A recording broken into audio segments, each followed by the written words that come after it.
미국의 한 종합병원 중환자 병동에서 있었던 일입니다. 본래 중환자 병동에는 갑작스런 사고를 당하거나 오랜 입원 생활 끝에 조만간 죽음을 맞이하게 될 환자들이 들어차 있기 마련입니다. 또 병동 주위에는 중환자의 가족들이 삼삼오오 모여 앉아 오늘 죽을지 내일 죽을지 모르는 환자의 상태를 매시간 주시하고 있다 보니 암울한 분위기가 감돕니다. 자원봉사자들도 중환자 병동에는 들어오지 못하도록 되어 있습니다.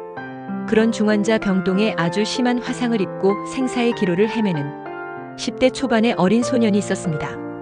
그런데 그날따라 처음 병원 자원봉사를 나온 대학생 한 명이 모르고 중환자 병동에 들어왔습니다.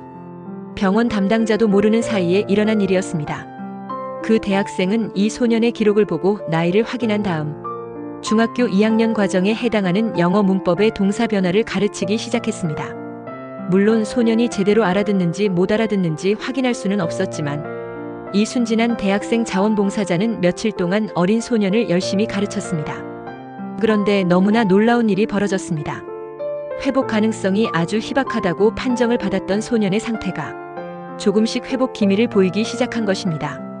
담당 의사의 말에 따라 별다른 기대를 하지 않고 있던 가족들도 새삼 희망을 갖고 소년의 경과를 바라보게 되었습니다. 한 주, 2주 지나면서부터는 위험한 고비를 넘기게 됐을 뿐만 아니라 정상으로 회복돼가는 신호를 보이기 시작했습니다. 기적 같은 일이 일어난 것입니다. 이 같은 사태 변화에 놀란 건 의사나 가족만이 아니었습니다. 병원 관계자들과 중환자 병동 근무자들도 모두 놀라움을 금할 수 없었습니다. 그동안 이런 일은 한 번도 본 적이 없었기 때문입니다. 다들 이 소년의 회복 원인에 대해 궁금해했습니다. 많은 사람들이 기다리던 그날이 다가왔습니다. 마침내 얼굴에 붕대를 푸는 날이 된 것입니다. 사람들은 소년에게 회복의 원인이 무엇인지 물었습니다.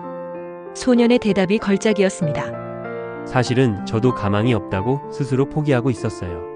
그런데 한 대학생 형이 들어와서는 다음 학기 영어 시간에 배울 동사 변화를 가르쳐 주지 않겠어요? 처음엔 저도 깜짝 놀랐습니다.